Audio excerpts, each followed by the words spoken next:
El anuncio en un video publicado en su cuenta de Twitter. El mandatario provincial informó que la medida consiste en implementar una suma fija de 55.000 pesos y un incremento del 5% al básico del sueldo para todas y todos los trabajadores públicos que dependen de las 3 funciones del Estado, entes descentralizados y municipales. Más información en telam.com.ar. Aquí comienza Mundo en Clave. Nada diferente sobre el escenario internacional. Con Hugo Gulman y Larry Levy. Todos los martes a las 10. Mundo en Clave. En Radio Caput.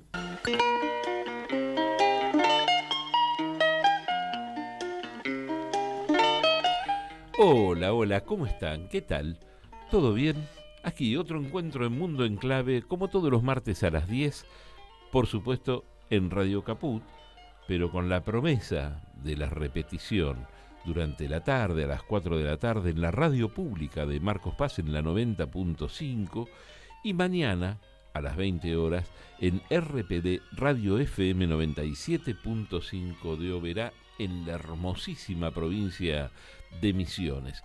Y como todas las semanas acompañado en los controles por Lari Grumeli, ahí está con todos los botoncitos, sonriente, esperando la música. Seguro que ya escuchó algo de la música que vamos a pasar y va a tener su opinión. Y al lado mío, como siempre también, y ahí a la par, Larry Levy. ¿Cómo estás, Hugo? Buenos días. Estamos en pleno invierno todavía, ¿no? Estamos en pleno invierno, sí, estamos en pleno invierno. Y estamos hoy en un programa de esos, justamente, que no le dedicamos a un solo país, no le dedicamos ni siquiera a una región, ¿no? Y ni siquiera un conflicto. Pero, sin embargo, es un tema que atraviesa como problema a muchísimos países. Por supuesto, cuando a lo largo del programa escuchen algunas estadísticas que pudo recabar Larry Levy, van a comprobar, vamos a comprobar lo que ya todos sabemos, ¿no? Esta distancia, esta diferencia, este contraste norte-sur, cuáles son los países que más protegen, con algunas excepciones también muy notables. Hoy el tema... No se los digo. Vamos a la música mejor.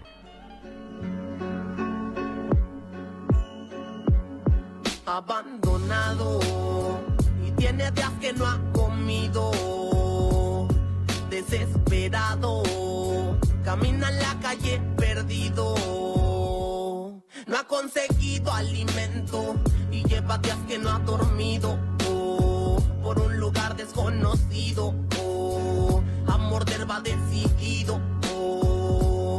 Él no conoce a su madre, ni tampoco a su padre. Tiene caliente la sangre. Él no quiere morir de hambre. Él vive tranquilo caminando por la calle solitaria. La soledad lo acompaña. Quiere la dosis necesaria. Ahí está, este tema se llama Hambre y lo canta Ángel Quesada. No vamos a hablar del hambre, vamos a hablar del hambre que es absolutamente evitable. Vamos a hablar de los contrastes, como decíamos antes, y de la libertad de alguna manera, de la libertad podría ser de elegir, ¿no? Pero mejor introducirnos en el tema con Larry, que siempre con esas aperturas es muy asertivo, ¿no? Y muy definitorio del tema que vamos a encarar. Hugo, se puede afirmar con convicción y con certeza que existe una profunda decadencia debajo de ese disfraz de pseudomodernidad con el que nos vestimos a diario los seres humanos. No solo destruimos nuestro hábitat, nuestra casa, sino también nos destruimos y destruimos a otros. La enorme voracidad del capital del que nadie se hace cargo y del que muy pocos gozan de sus beneficios, ese capital omnímodo no hace más que devorar todo y a todos. Destruye todo lo que encuentra a su paso. Ya no es la guerra la principal herramienta de destrucción masiva. Los modos de producción, los hábitos de consumo y la manera de desinformarse provoca efectos letales en el colectivo humano.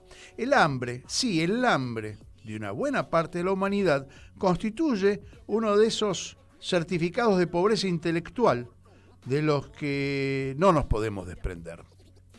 Alimentarse es un derecho, pero alimentarse bien también constituye un campo de batalla de las grandes corporaciones cuyo eslogan es: yo te alimento solo si gano mucho dinero.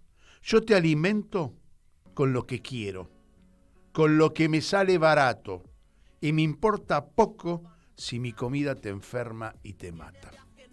Esa es la lógica del poder. Máximas ganancias con mínima moral. La clave está en la seguridad alimentaria, pero mejor si tenemos soberanía alimentaria. Ese es el tema de hoy. Ese es el tema de hoy, la soberanía alimentaria. Él no conoce a su madre. Y si uno piensa en la soberanía alimentaria, piensa en lo que sería una definición básica, ¿no? Que se habla del objetivo que tiene de llevarle al consumidor la capacidad de decidir, de controlar lo que va a comer, que sea acceder a una alimentación sana, y también los especialistas hablan, Larry, de la cercanía, de la producción, de producir cerca de los lugares donde se consume, ¿no? Todo es una cadena, en realidad, que está con eslabones muy definidos, ¿no? ¿Dónde producís? ¿Cómo producís? ¿Qué tiempo te lleva a distribuir? ¿Cuánto es el tiempo que dura la comida que se hace, digamos, consumible al ser humano? Hay toda una cadena ideal. Es cierto que lo ideal a veces no es rentable, pero hablamos de rentabilidad cuando tenemos que mantener como seres humanos. Claro. Esa es una gran pregunta. Y otro tema interesante del que enseguida vamos a conversar tiene que ver con la denominación, porque nosotros mencionamos la soberanía alimentaria. En otros países y los organismos internacionales hablan de la seguridad alimentaria. Es como si, casi simbólicamente, como si que te ofrezcan seguridad, es como si te ofrecieran el plato de comida todos los días. Seguro que vas a comer. Y cuando se habla de soberanía, como se habla en nuestro país, como hablan muchos especialistas en nuestro país, se habla de otro tipo de decisiones. Es que el menú lo decidas vos, que no te lo decidan por vos. Yo no quiero solamente que me asegures el plato de comida. Yo quiero decidir qué como, cómo lo como, la calidad de los alimentos, cómo fueron producidos. Y a quién le compro también. Que no me llenes de claro, bosta química, claro, en cada bocado que doy, ¿no? Entonces manejamos dos conceptos. Tal Uno es cual. el de soberanía alimentaria y el otro es seguridad alimentaria. Y esta justamente, ¿por qué se habla de esto? Es la primera pregunta que le hicimos a una entrevistada con la que pudimos dialogar largamente ayer. Se trata de Andrea Graciano, que es licenciada en nutrición, ha hecho la maestría en salud pública, es docente e investigadora de la Universidad de Buenos Aires, es miembro de la UXNAL. ¿Qué será la UXNAL? Bueno, mira, es la Unión de Científicos Comprometidos con la Sociedad y la Naturaleza de América Latina, y fue recientemente designada coordinadora de la Cátedra Libre de Soberanía Alimentaria de la Escuela de Nutrición de la UBA, que justamente la persona que la dirigió hasta ahora es la decana de la soberanía alimentaria en el país, se llama Miriam Gorban, y es una persona que ya creo que ya alcanzó los 90 años, sigue en actividad. Es una persona que hace más de 70 años se dedica a esto, justamente, a pensar en la soberanía alimentaria y en formar gente y algunos de los que ha formado justamente es Andrea Graciano, con quien ayer tuvimos este diálogo. Andrea, muchas gracias por atendernos. La primera pregunta, se habla de soberanía alimentaria, pero se habla también de seguridad alimentaria. ¿Hay alguna diferencia entre los dos términos? Sí, bueno, en primer lugar, muchas gracias por la invitación y también por esta posibilidad para reflexionar sobre estas temáticas que nos afectan directamente como ciudadanas y ciudadanos. Desde hace muchísimos años que las Naciones Unidas vienen hablando de seguridad alimentaria, que claramente ambos conceptos, la seguridad y la soberanía alimentaria, ponen el foco en el derecho humano a la alimentación, pero la principal diferencia tiene que ver con que el concepto de soberanía alimentaria surge desde la sociedad civil y en particular lo propone la Vía Campesina, que es una organización internacional que nuclea a campesinos y campesinos de todo el mundo, como una propuesta superadora al concepto de seguridad alimentaria. O sea, si bien en ambos casos se está hablando del derecho a la alimentación, a que podamos alimentarnos adecuadamente, como uno de nuestros derechos básicos y universales, en el caso de la seguridad alimentaria, el foco está más bien puesto en una cuestión que tiene que ver con acceder a los alimentos, con el acceso físico, geográfico, económico, mientras que la soberanía alimentaria lo que hace es poner el foco en los pueblos y en el rol que tenemos en la toma de decisiones y que no da lo mismo que esos alimentos vengan de cualquier lado, ¿no? O sea, como pueblos tenemos derecho a poder definir qué se produce, cómo se distribuye, cómo se comercializan esos alimentos hasta que llegan a nuestras mesas, ¿sí? Porque hay muchísimas situaciones muy variadas, pero la soberanía alimentaria que surge como un concepto, en realidad hoy es un paradigma que nos permite entender cuánto de un montón de factores externos se van interponiendo en ese camino, ¿no? Y en definitiva, cuando empezamos a mirar un poquito más allá de los alimentos, ¿no? Muchas veces miramos como una parte de la película, pero cuando empezamos a mirar un poquito más allá, entendemos que comemos lo que comemos porque hay un montón de pasos de los sistemas alimentarios que están fuertemente concentrados en muy pocas manos, ¿sí? Por ejemplo, si miramos lo que sucede en nuestro país, lo que sabemos es que más del 70% de las ventas de alimentos están concentradas en tan solo 20 empresas y que más del 80% de las ventas de alimentos están concentradas en tan solo 6 grandes cadenas de supermercados, ¿sí? Digo, como para que entendamos que, por ejemplo, nos quejamos porque los alimentos aumentan de precio, pero en definitiva son un puñado de empresarios los que están definiendo cuánto valen los alimentos que comemos, dónde los compramos, ¿sí? Hay un montón de decisiones que no estamos tomando nosotros, nosotras, nosotres, sino que hay un puñado de personas que son las que están definiendo precisamente qué es lo que nos podemos llevar o no a nuestras bocas. Andrea, ¿hay algún componente? En principio lo que estás describiendo es un componente político-económico, ¿sí? Que determina que llega a nuestras mesas. ¿Cómo harías el balance a nivel internacional? ¿Quiénes están mejor alimentados? ¿Dónde están peor alimentados? ¿Y qué intereses se ponen en juego? Porque entiendo que la alimentación también tiene importancia para el desarrollo tecnológico, intelectual de las sociedades. Entonces parece que hubiese intereses por ahí bastante mezquinos, ¿no? Sí, bueno, es interesante analizar que globalmente hay fenómenos que se van repitiendo, porque, por ejemplo, de hecho, un informe de UNICEF publica todos los años un informe que es el Estado Mundial de la Infancia, y en 2019 el foco estuvo puesto en la nutrición y la alimentación. Y, por ejemplo, en ese informe hay un dato que dice que solo 100 empresas a nivel global concentran el 77% de las ventas de alimentos en todo el mundo, ¿no? O sea, lo que vemos es que hay un fenómeno global que se repite y que hay algunas problemáticas que son comunes. Hay un objetivo, que es el objetivo de desarrollo, los objetivos de desarrollo sostenibles, que lo que plantean es que podamos poner el número 2, fin al hambre y a todas las formas de malnutrición para el 2030.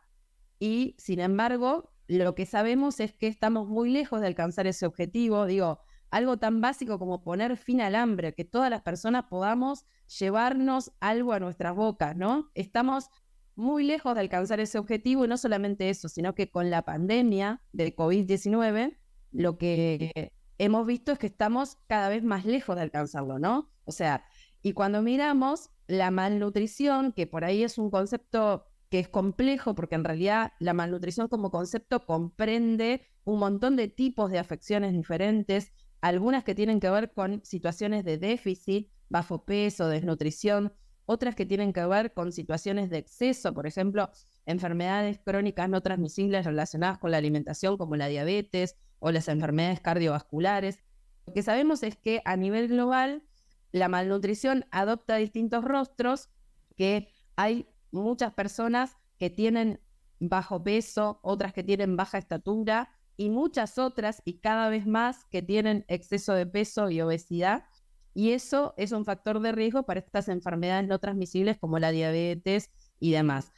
Y también lo que sabemos es que este fenómeno se viene transformando y que algunas situaciones de malnutrición vienen aumentando marcadamente, como por ejemplo el exceso de peso, incluso en países de muy bajos ingresos, como por ejemplo la región, el continente africano, ¿no? O sea, incluso en países que uno históricamente relacionado con el hambre y el bajo peso, o sea, este fenómeno de la malnutrición viene haciendo, precisamente porque nuestras dietas se vienen globalizando, que la malnutrición vaya cambiando las caras que adopta y vaya transformándose, porque precisamente uno de los fenómenos globales es el aumento en las ventas y en los consumos de productos ultraprocesados, de estos productos altamente industrializados que tienen exceso en grasas, azúcares y sodio, que los vuelven exquisitos al paladar, los vuelven adictivos, pero terminan enfermando a nuestros cuerpos territorios, porque son productos que se hacen con ingredientes muy económicos que permiten maximizar a las empresas sus márgenes de ganancia, que se pueden distribuir en todo, digamos, muy fácilmente. O sea, las lógicas de estas empresas, precisamente como son productos que duran meses y años sin alterarse, es que, digamos, despliegan una serie de estrategias para que puedan estar disponibles en cualquier momento, en cualquier lugar, y hasta en los lugares más remotos, porque de hecho hay experiencias como por ejemplo la que desplegó Nestlé en Brasil, donde había venta casa por casa en las favelas, por ejemplo, o algo que desplegó también Nestlé en Brasil es que puso un catamarán. O sea, hay un programa que se llama Nestlé va a tu casa, ¿no? Entonces, por un lado estuvo lo de la venta, donde a las personas que vivían en favela les proponían que vendan a sus vecinas y vecinos y hacían el timbreado casa por casa en las favelas, pero también hay una experiencia que se hizo en el Amazonas, donde Nestlé puso un catamarán que recorría y se iba deteniendo en pueblitos en el medio del Amazonas vendiendo sus productos. O sea, llevaba los productos en el medio del Amazonas, y eso muchas veces hacía que ciertas preparaciones y comidas que se hacían con los alimentos que estaban disponibles en el ambiente donde esas personas vivían en el medio del Amazonas hayan sido desplazados por estos productos ultraprocesados listos para consumir, y que se rompen la cultura alimentaria y empiezan a transformar también nuestras preferencias de consumo. Andrea, pensaba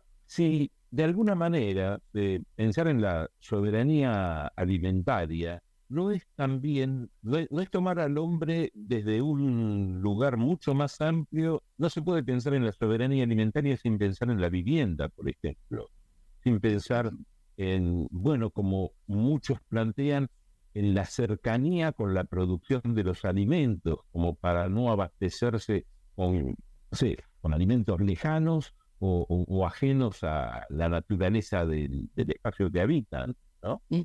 Sí, de hecho hay una frase que Miriam siempre dice, Miriam Gorban, es nuestra coordinadora de la Cátedra Libre de Soberanía Alimentaria. Miriam siempre dice que es imposible pensar la soberanía alimentaria sin entender que no hay soberanía alimentaria si no hay soberanía política, ¿no? O sea, digo, cómo está todo relacionado, cómo todo tiene que ver con todo, y cómo, en definitiva, necesitamos volver a recuperar eso que nos hace humanos. Nuestro ser humanos es nuestro ser con otras personas. Y de hecho el primer vínculo que establecemos cuando llegamos a nuestro mundo es a este mundo, a este planeta, es un vínculo con una persona a través de un alimento, que en el mejor de los casos es la leche humana, y en algunos otros casos son algunos sustitutos, pero somos con otras personas y somos a través del alimento. Y el alimento nos permitió digamos, desde los tiempos más remotos pudimos acceder a los alimentos que necesitábamos porque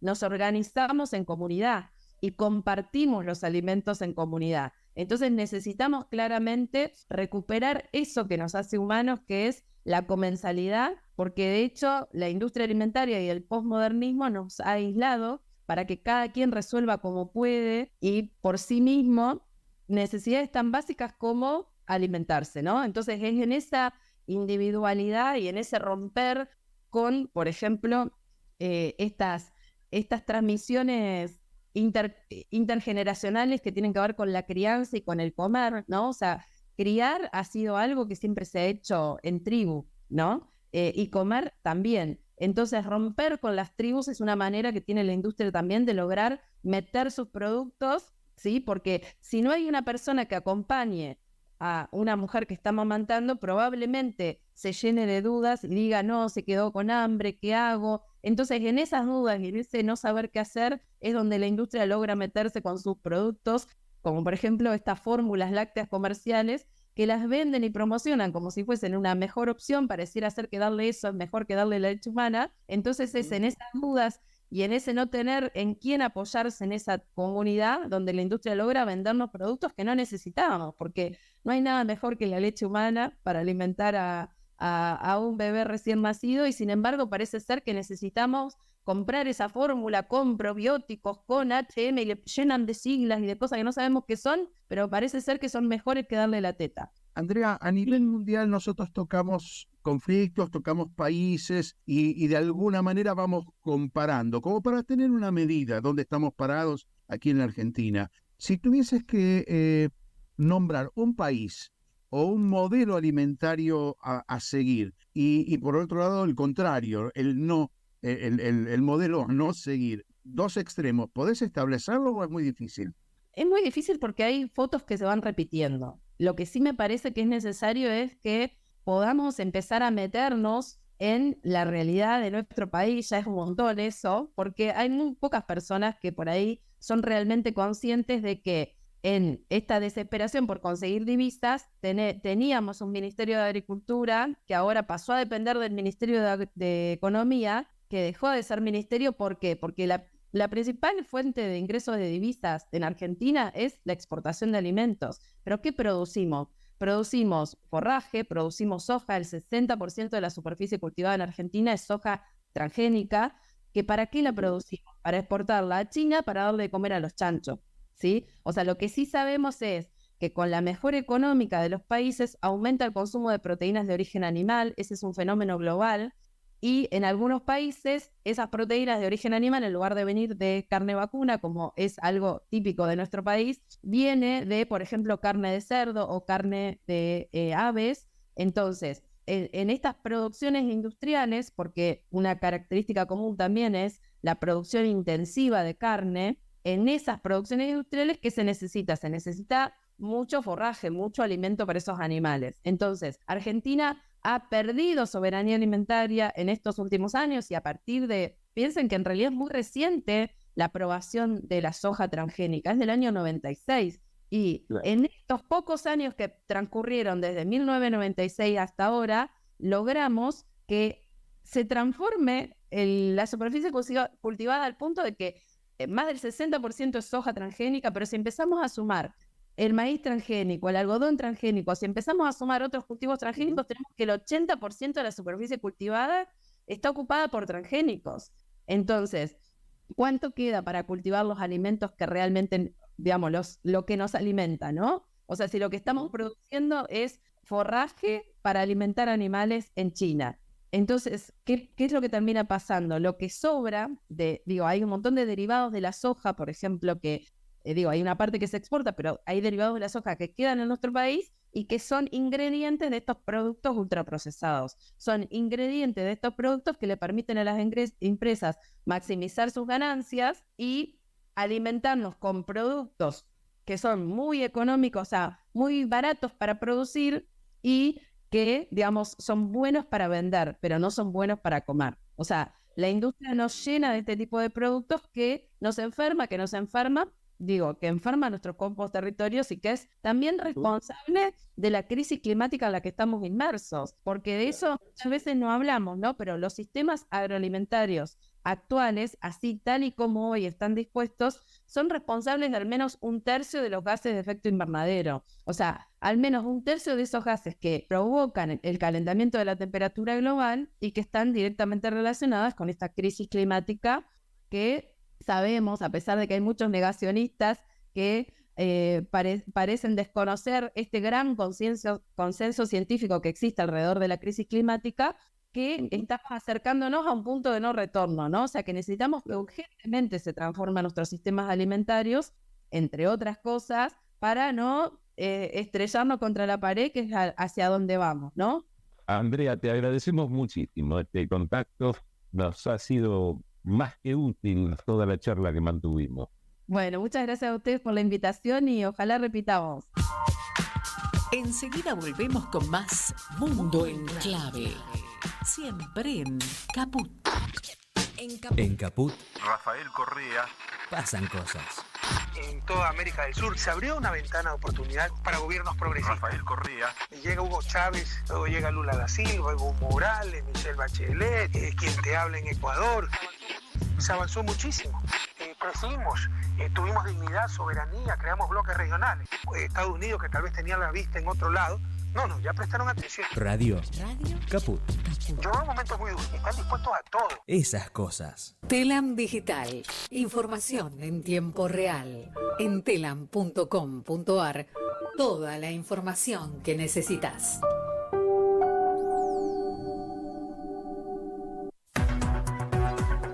Noticias. Política. Victoria Tolosa Paz precisó las medidas económicas que buscan proteger a los sectores más vulnerables. La ministra de Desarrollo Social ratificó el refuerzo extraordinario sobre la tarjeta alimentar y un bono de 20.000 pesos para los beneficiarios del plan Potenciar Trabajo. Así lo explicaba la funcionaria. La decisión del presidente de la Nación y el ministro de Economía es hacer un esfuerzo y poder poner de manera inmediata 20.000 pesos como refuerzo extraordinario en 2 cuotas que se pagarán en el mes de septiembre y en el mes de octubre. Oficializan el llamado a concurso para frecuencias 5G. El Ente Nacional de Comunicaciones formalizó el llamado a concurso para la asignación de bandas de tecnología 5G luego de aprobar el proceso de licitación en una reunión del directorio del organismo. Las empresas interesadas en participar de la licitación podrán presentar las carpetas técnicas con las ofertas hasta el 29 de septiembre. El uso de la tecnología 5G, una vez desplegada, permitirá aumentar las velocidades de conexión, reducirá al mínimo la latencia y multiplicará de forma exponencial el número de dispositivos conectados. Neuquén, Río Negro y Chubut con alertas de nivel amarillo por nevadas. Se esperan valores de nieve acumulada entre 15 y 30 centímetros. La alerta amarilla implica la existencia de posibles fenómenos meteorológicos con capacidad de daño y riesgo de interrupción momentánea de actividades cotidianas. El fenómeno afecta a las cordilleras de Huiliches, de Lácar y el sur de Aluminé en Neuquén, en Bariloche y la zona cordillerana de Pilcanilleu y Ñorquinco, en Río Negro y las cordilleras de Futaleufú, Languiñeo, Tehuelches y Cuyamen en Chubut. Más información en telam.com.ar.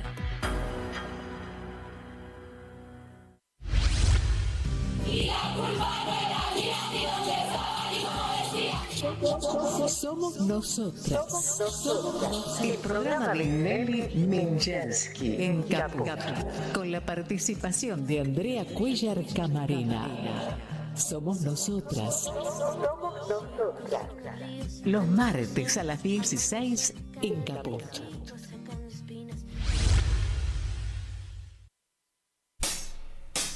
¡Ah, sí!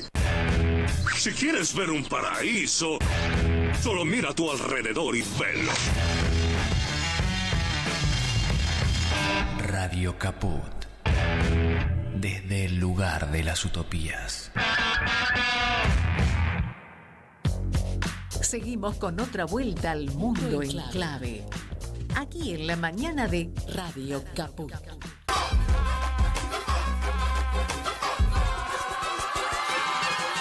Todos los callados, todos los omitidos.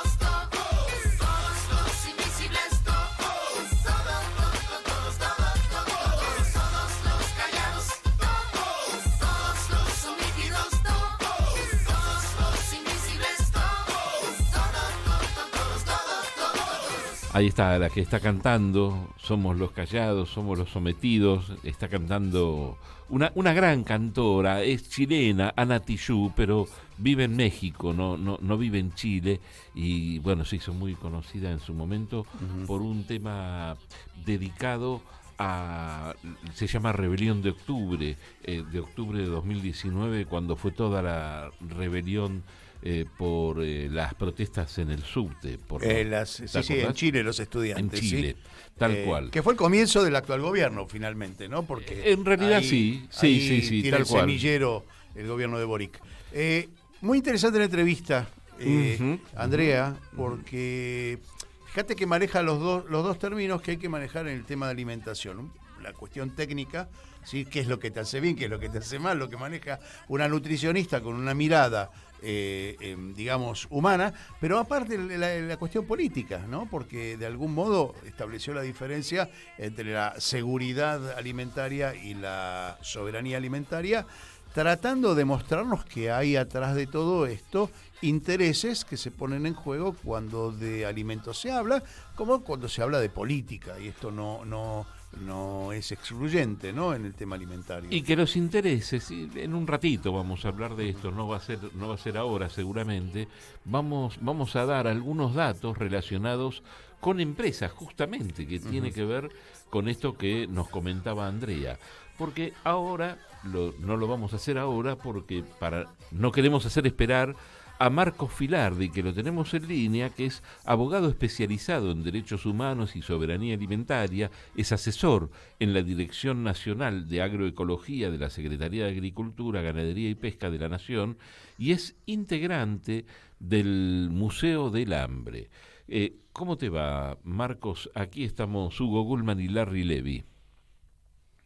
Buen día, Hugo. Buen día, Larry. ¿Cómo andan ustedes? Bien, bien. Bueno, en el primer bloque del programa estuvimos conversando sobre el tema, soberanía alimentaria, con alguien que seguramente vos debes conocer muy bien, que es Andrea Graciano. Y un poco nos gustaría conversar con vos.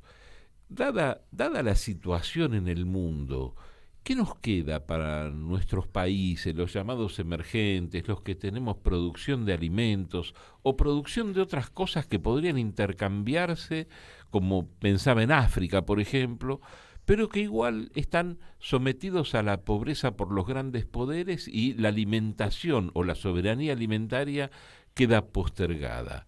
¿Qué se puede hacer? ¿Cómo se lucha frente a eso? Bueno, efectivamente la clave está, como siempre dice nuestra querida maestra Miriam Kurganov de Gorban, que es maestra bueno, tanto de Andrea sí, como mía. Claro. Luchar y no dejar de luchar, ¿no? Porque hablamos de dos formas antitéticas contrapuestas de concebir lo agrario, pero también yo diría de concebir nuestro lugar en el mundo, ¿no? Nuestros modos de ser, de estar, de habitar los territorios. Por un lado, este sistema agroindustrial dominante, hegemónico, impuesto en nuestros territorios con devastadoras consecuencias en nuestros territorios, y por otro lado ese otro paradigma que se está construyendo de abajo arriba, lentamente, con la fuerza de los pueblos, que es el paradigma de la soberanía alimentaria, ¿no? Que tiene otra propuesta en materia de producción, que tiene otra propuesta en materia de distribución, que tiene otra propuesta en materia de consumo de nuestros alimentos.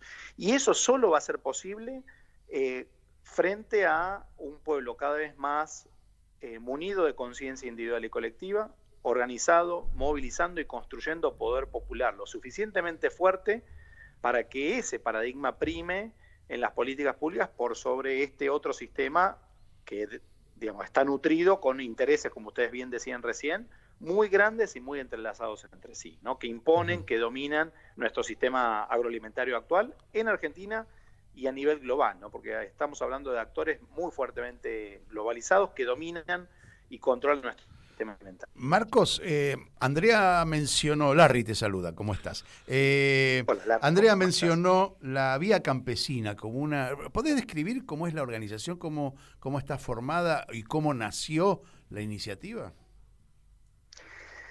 Claro, la Vía Campesina es una organización internacional que nuclea más de 200 millones de campesinas y campesinos de todo el mundo, pescadores artesanales y pastores tradicionales, que es una federación internacional de organizaciones campesinas. De hecho, hay una organización latinoamericana que es previa incluso a la conformación de la Vía Campesina, que es la CLOC, la Coordinadora Latinoamericana de Organizaciones del Campo, donde a su vez agregan organizaciones de base campesinas de distintos países de nuestra América, ¿no? Vinculados con organizaciones también de campesinas y de campesinos de África, de Asia, de distintos lugares del mundo.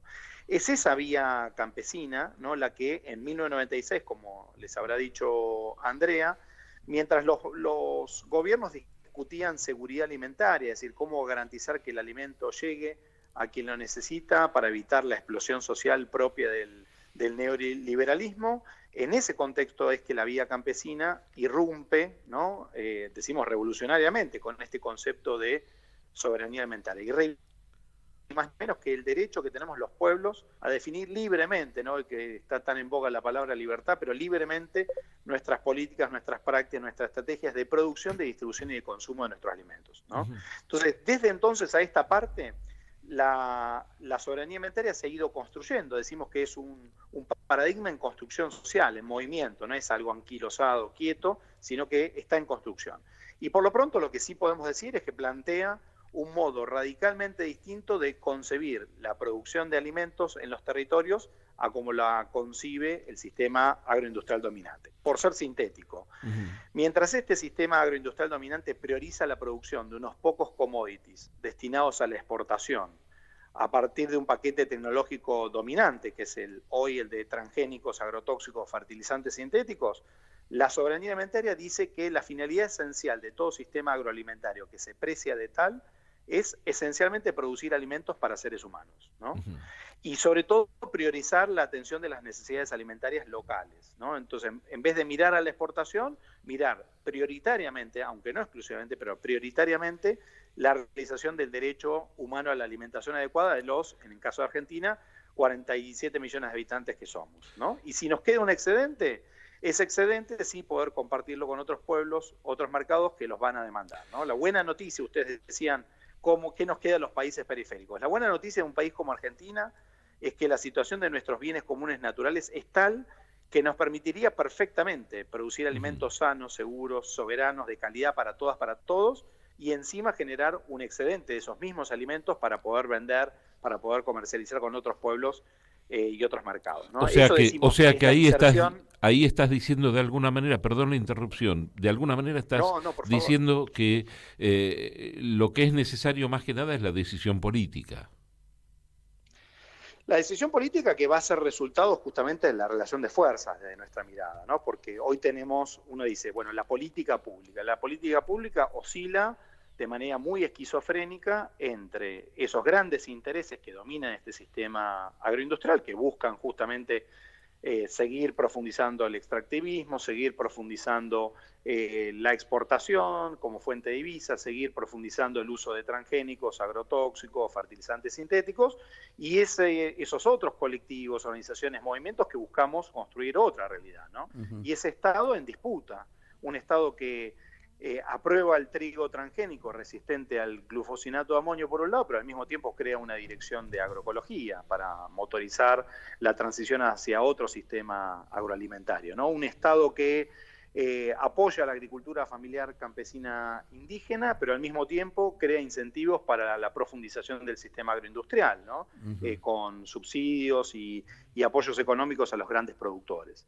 Entonces, un Estado en disputa, ¿no? Y las políticas públicas en disputa frente a esos dos formas antitéticas, contrapuestas de concebir, como decíamos antes, lo agrario, ¿no? Marcos. Entonces, con esto, ¿qué quiero decir? Que la soberanía alimentaria no se opone a la idea de la exportación, pero en vez de estar exportando lo que exportamos hoy, que son esencialmente commodities de muy bajo valor agregado, con devastadoras consecuencias en los territorios, destruyendo nuestros bienes comunes naturales, enfermando a nuestra gente y ofreciendo estos pocos commodities que pueden ajustarse a la demanda solvente. Entonces, si los piden los cerdos chinos, irán a alimentar los cerdos chinos. Si los piden los tanques de nafta, irán a parar como agrocombustibles ahí, pero no está pensado, no está concebido con una finalidad alimentaria. Y esto es lo que reivindica la soberanía alimentaria justamente, ¿no? Marcos, yo te quería preguntarle, este programa se basa, digamos, en la proyección internacional. Es cierto que para nosotros comparar con Argentina siempre nos da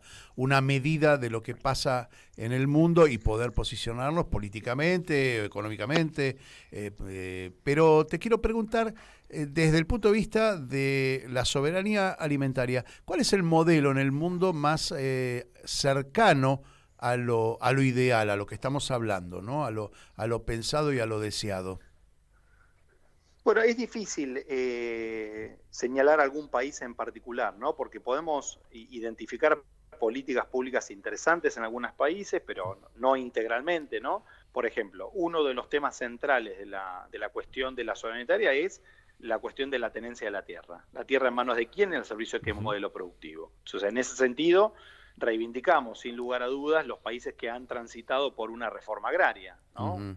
Podemos mencionar el caso de Cuba, que justamente dio lugar a una importante reforma agraria y que luego, basados en esa reforma agraria, cuando se vino todo el colapso de los subsidios de la Unión Soviética y la caída del muro de Berlín, frente al bloqueo al que estaba enfrentando Cuba, no le quedó otra que desarrollar una agroecología urbana, ¿no? Una producción de alimentos sanos sin depender de esos insumos, que no tenía acceso a esos insumos por el bloqueo, para generar una transición hacia otro sistema de producción, ¿no?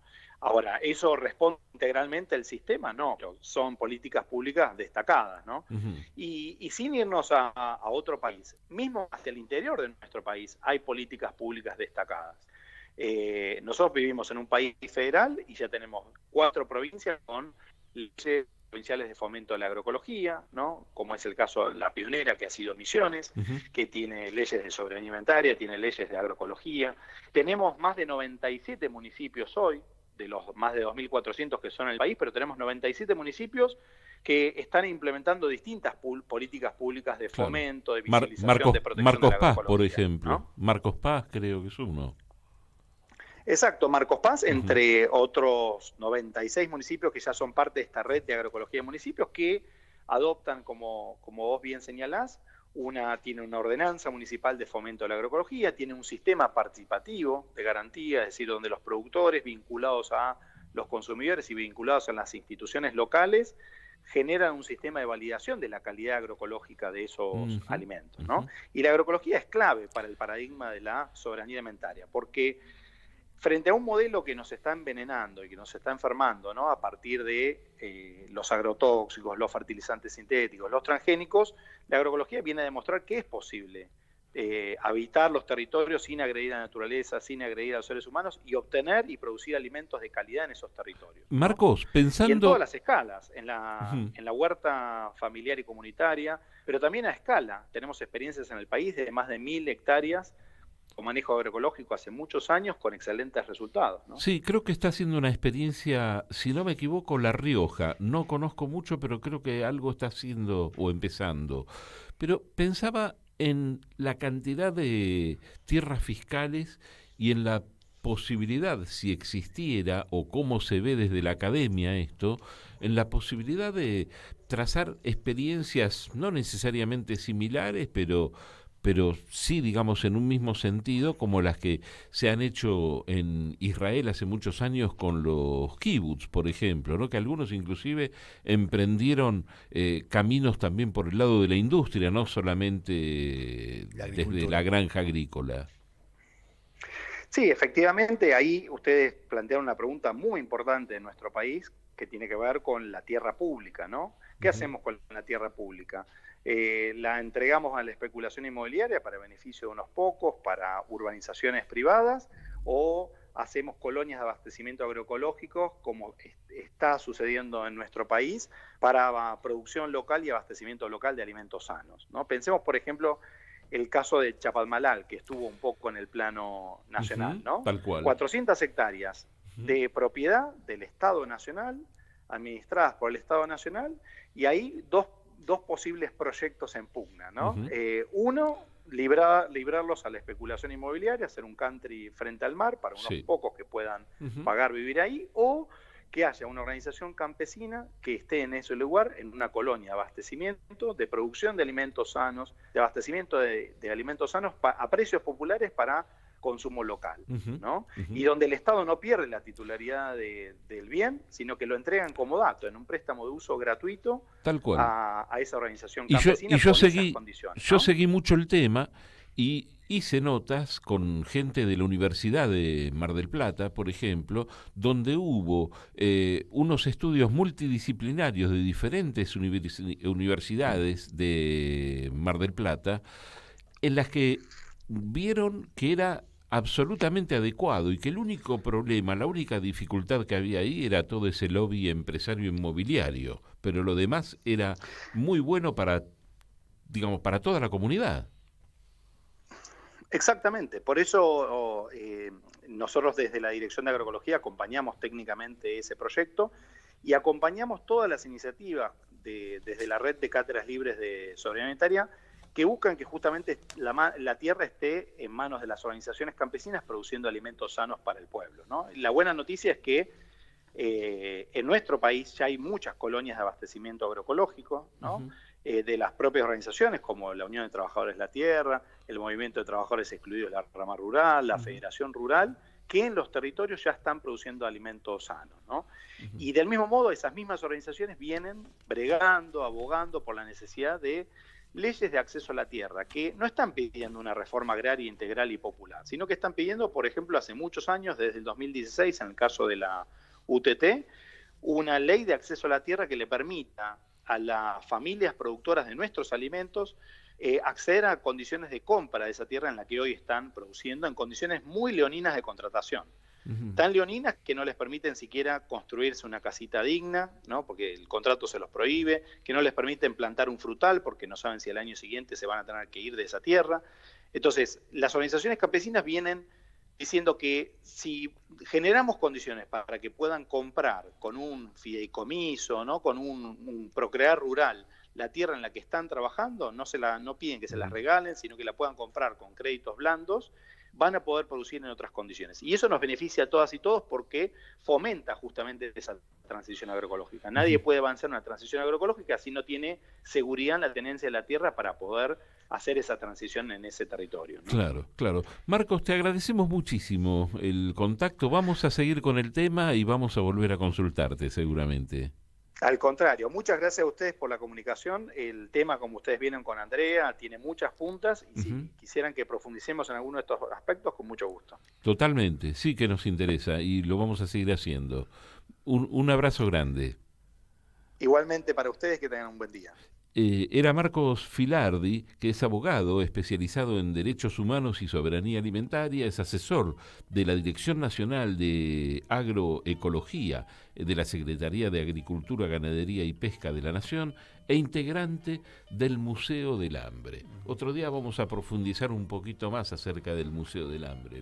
Parece un museo vacío, ¿no? Porque el hambre es eso, el vacío intelectual de la humanidad, porque en última instancia es eso. Tal cual. Bueno, y estamos, a ver, tenemos unos datos interesantes para ir sellando este tema que queda, pero enorme cantidad de información va a quedar fuera del programa, pero bueno, a ver, hay un índice global de seguridad alimentaria que en el 2021, que es un dato consolidado, habla de los países mejor posicionados y de los peor posicionados, ¿no? Hay cerca de 250 y pico de países en el mundo. Los primeros 10 con mayor seguridad alimentaria, prestemos atención a los de mayor y menor. Número 1, Irlanda. Le sigue Austria, Reino Unido, Finlandia y Suiza. Los 5, vamos a dar los primeros 5, ¿sí? Los primeros 5 en el ranking de peor seguridad alimentaria, de más baja seguridad. Sí. Es interesante que en este caso, en los de mayor seguridad alimentaria, que des los 10. Bueno, dale. Entonces, Irlanda, Austria, Reino Unido, Finlandia, Suiza, Islandia, Países Bajos, Dinamarca, Noruega y Suecia. 2 faltantes, por eso decía los 10, ¿no? Porque hay 2 faltantes que son muy llamativos. Estados Unidos, que domina el mundo y que le hace pasar hambre a tantos países, por ejemplo, es uno, y Francia es otro. Exactamente. ¿no? Ninguno de los dos asegura para toda su población el plato de comida. Podríamos decir lo mismo del sojuzgamiento a algunos países africanos y la cantidad de homeless que tiene Francia en la calle. Recomendable, hago una pequeña digresión, hay un librito que se llama El horror económico, escrito por una periodista y ensayista que falleció ya hace algunos años, lamentablemente, si no podríamos tratar de entrevistarla, francesa, Vivian Forrester, que hace una descripción increíble de lo que es la comunidad francesa de hace unos 20 y pico de años, es el libro ese, unos 24, 25 años, con lo cual vos lo leías y te parecía que estabas en algún suburbio de cualquier país pobre latinoamericano, por ejemplo, y sin embargo ella hablaba de Francia, hablando de los hombres, de la pobreza y todo, ¿no?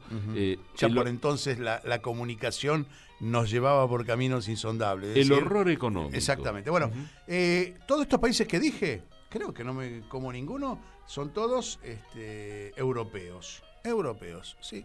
Tienen el plato de comida asegurado, todo Europa. Pero los que peor están posicionados en el ranking de seguridad alimentaria, voy a empezar por digamos por el más bajo. Sudán del Sur, Yemen, República Centroafricana, Afganistán, Somalia, Chad, Madagascar, Eritrea, República Democrática del Congo, 80% África.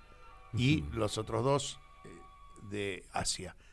A eso estamos sometidos, ¿sí?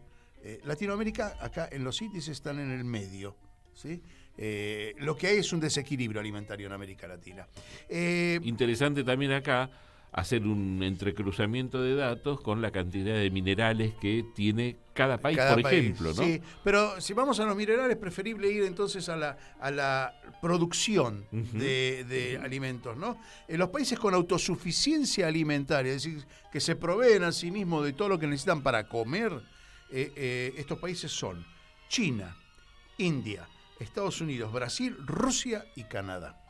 Los países con alta producción agrícola son Australia, Nueva Zelanda, Francia, Alemania e Italia. Argentina no cuenta en esto, a pesar de que somos un país netamente agrícola y podemos alimentar el mundo, como decía, o una buena parte del mundo. Argentina no está con la alta producción agrícola. Habría que ver cuáles son los índices que se tomaron. Países con agricultura sostenible, ¿qué significa? Que no le hacen daño al medio ambiente. ¿Cuáles son esos países? Costa Rica, Uruguay, Dinamarca y Suecia. Raro, ¿no? Tal cual. A mí me gustaría, Larry, que a lo largo del programa comentamos lo interesante que sería mencionar a las empresas, pero ¿sabés qué? Para mencionar a las empresas, vamos a ir también con el último tema musical que tenemos preparado, porque de alguna manera se relaciona. El que canta es León Gieco y el tema se llama alimentación.com, ¿no? Escuché un poquito de la letra y mononitrato de tiamina, alfa, tocoferol, acetato, escorbato toda de la sodio, bosta que te va cobalamina, llenando y llenando y llenando para llenarse de guita estas empresas que nombra Larry. Vamos a empezar por Nestlé, que es una empresa suiza y opera en más de 180 países. Monopolio, sí los hay. Los conocemos por Nesquik, Nescafé, Kit Kat, Maggi, Gerber. Vamos a la segunda, PepsiCo. A ver.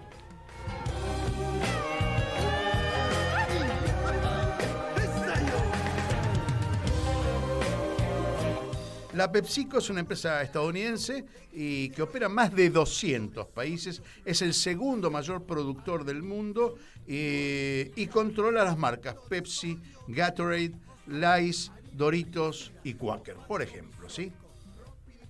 clorofilina cúprica, espartame.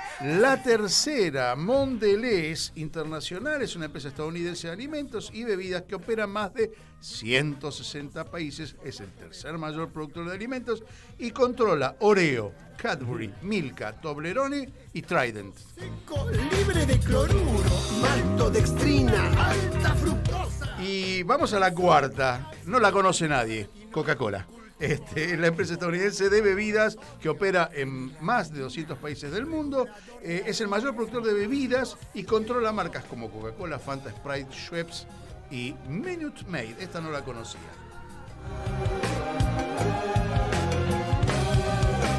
Y cerramos con Unilever, que es una empresa británica de alimentos y productos de consumo que opera en más de 190 países. Es el cuarto mayor productor de alimentos del mundo y controla marcas como Dove, Exe, Lipton, Knorr, Ben & Jerry's y Magnum.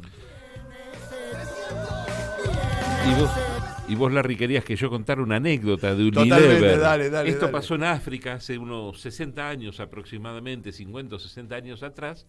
Unilever tenía una de las plantas, varias plantas tiene en Sudáfrica, con empleados a los que les paga muy poquito dinero, históricamente, como sabemos siempre, ¿no? Bueno, ellos vieron que los empleados andaban muchísimo para llegar hasta la fábrica a trabajar, venían de lejos. Y algunos, bueno, habían podido hacer el esfuerzo y tener una bicicleta para llegar. Entonces, ¿qué hicieron? En lugar Les regalaron bicicletas, seguramente. No. Otra cosa hicieron algo que les dejó un poquito más de guita. Nadie dice auto.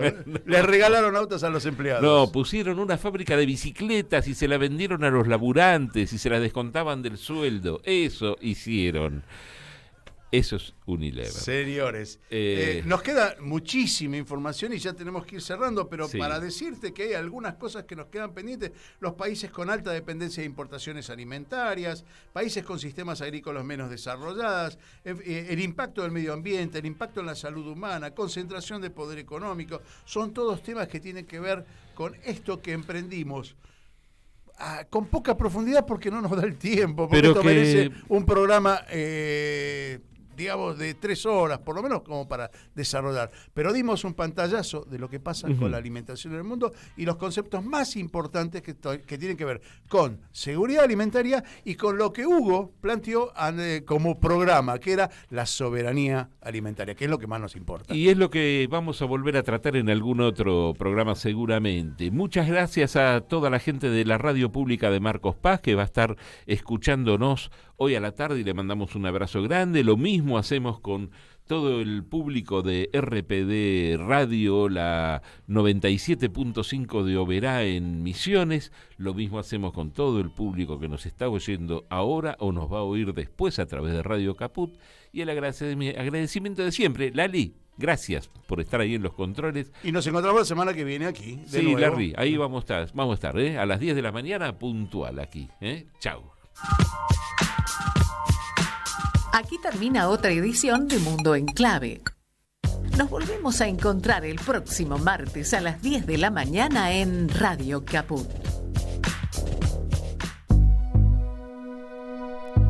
En Caput. Buenas tardes, Nelly. Buenas tardes, ¿cómo están ustedes? Nelly Minyersky. Pasan cosas. Gracias, Radio Caput, por ser como nuestra casa, ser como nuestro hogar de todos aquellos y aquellas que pensan más justo en un país con paz contra los abortos. Radio Caput. Para Radio Caput es un honor. Radio Caput es tu casa. Y yo la siento mi casa. Esas cosas. Como dije antes, con el alma, con la mente, con el cariño. Somos nosotras. Somos nosotras.